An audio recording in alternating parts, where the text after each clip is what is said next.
Welcome back to the wooden surfboard build, chambered wooden surfboard build to be more specifically. Previous video, I chambered out the surfboard.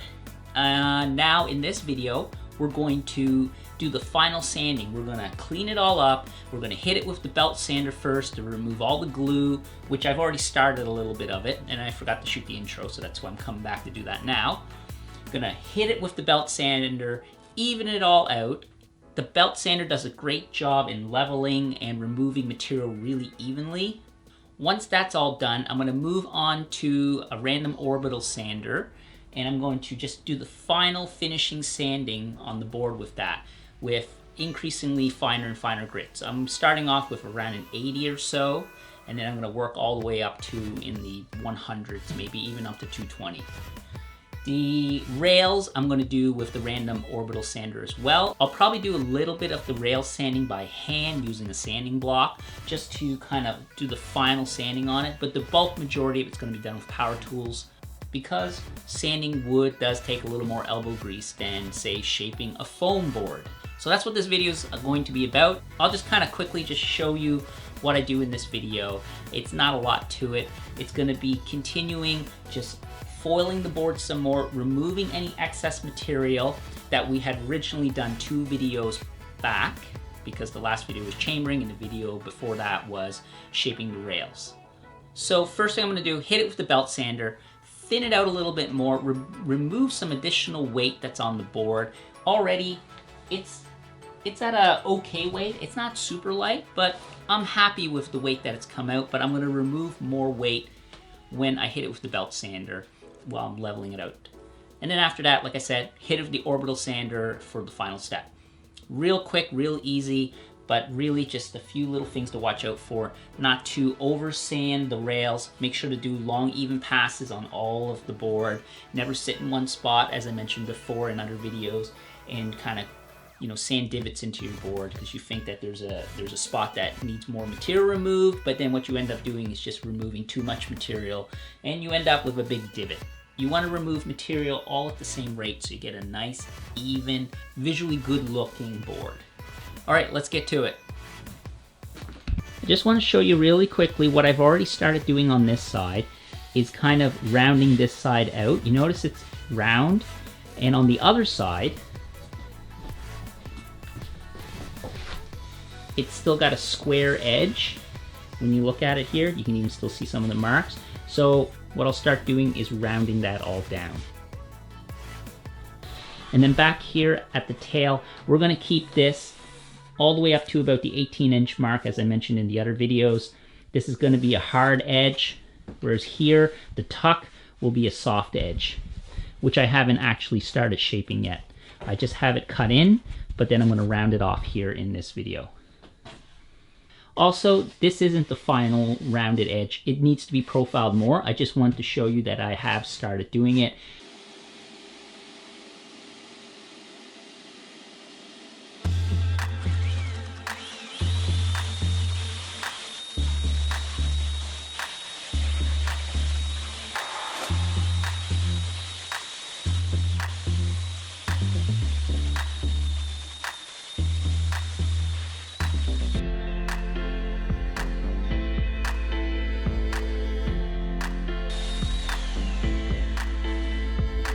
I have a few voids, knot holes that fell out that need to be filled, unfortunately, so I'm going to mix up some powdered sawdust and some glue, specifically super glue, to fill some of these voids.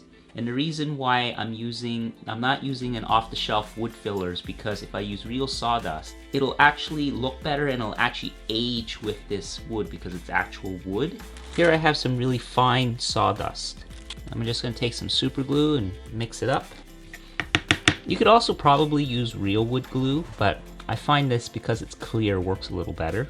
Wood glue will dry clear, but I think this just lends itself a little bit better for what I'm trying to do here.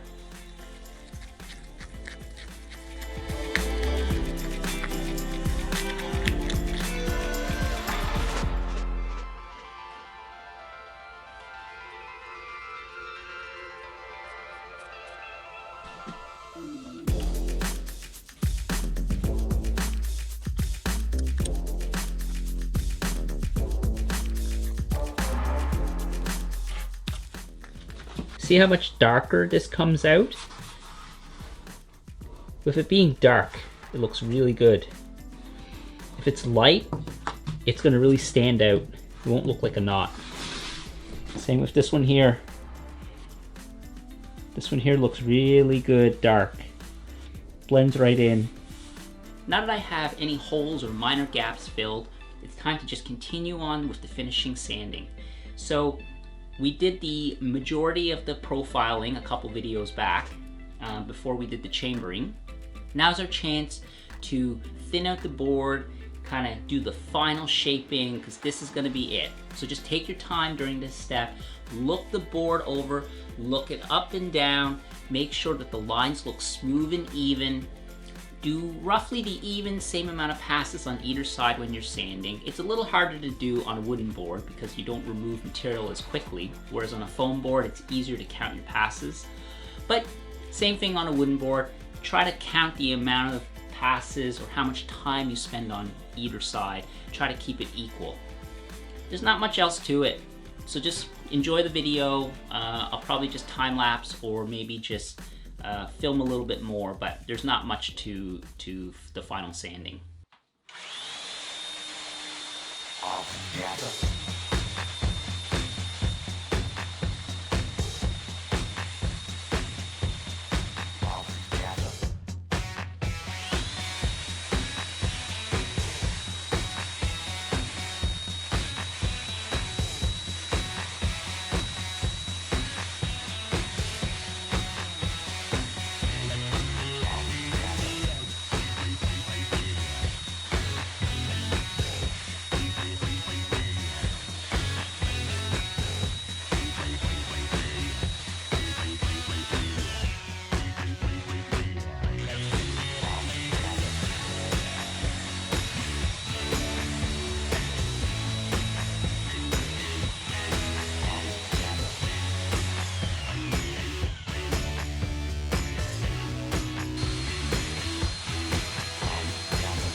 I'm gonna put on my plastic bag.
I got some new sanding discs to try out. This is the Diablo 5-inch sand net. It says it's supposed to be 10 times longer life than just a regular sanding disc. So 1 is equivalent to 10. I got the 80 grit. I'm gonna give it a try. This comes with the connecting pad. If it's any good, I'll do a review on it.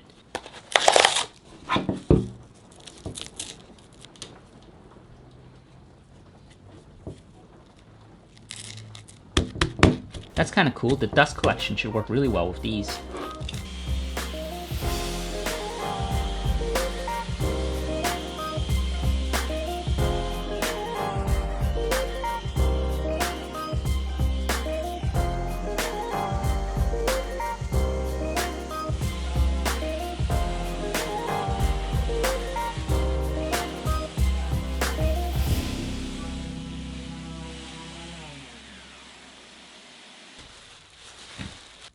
Okay, let's talk a little bit about this sanding disc.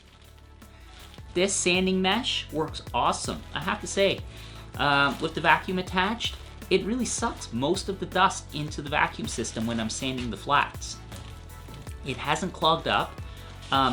It's still just as good as when I originally put it on, like, I don't know, half an hour ago. So I've done a lot of sanding with this so far. I'm very impressed.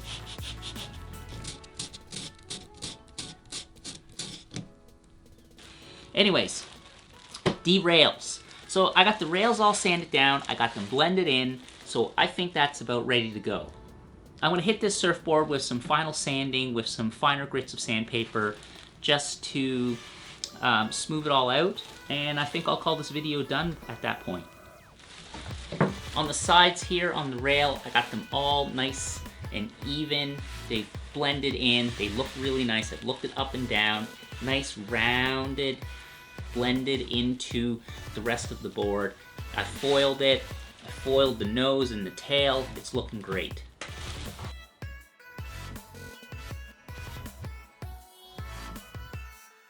So now I'm gonna blend in the tuck finally, because this is gonna only take just a little bit of a touch of the sander.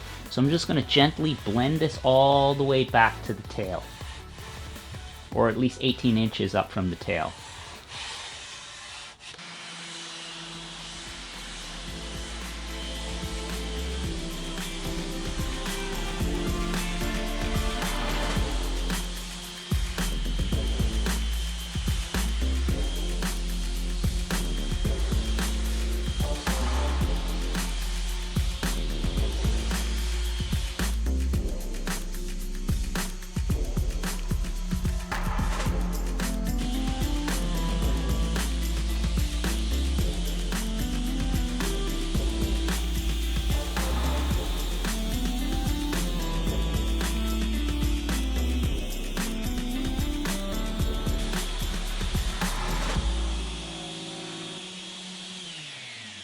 Well, now I'm switching over to 120 grit from the rougher grits, and I'm gonna make my way down to probably, I don't know, 150, maybe 180. I don't think I'm gonna go as fine as 220, although I could. I'll see how it makes out, but yeah, we're getting to the end of the sanding. Woohoo!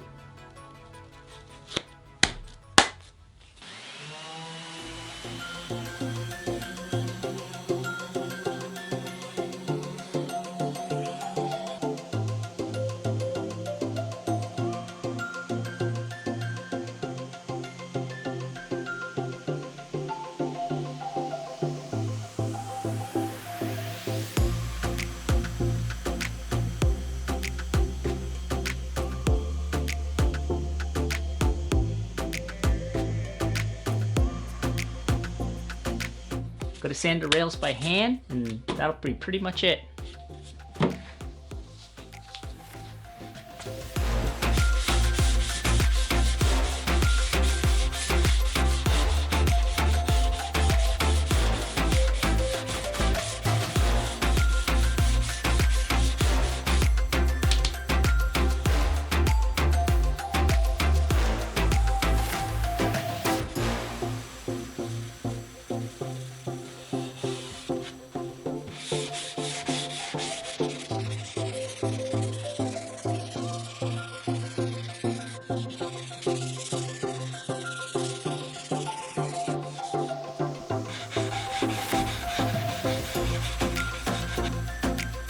Well guys, that concludes this video. In the next video, I install the fin boxes. Thanks so much for watching. Give that like button some love, and I'll see you guys in the next video.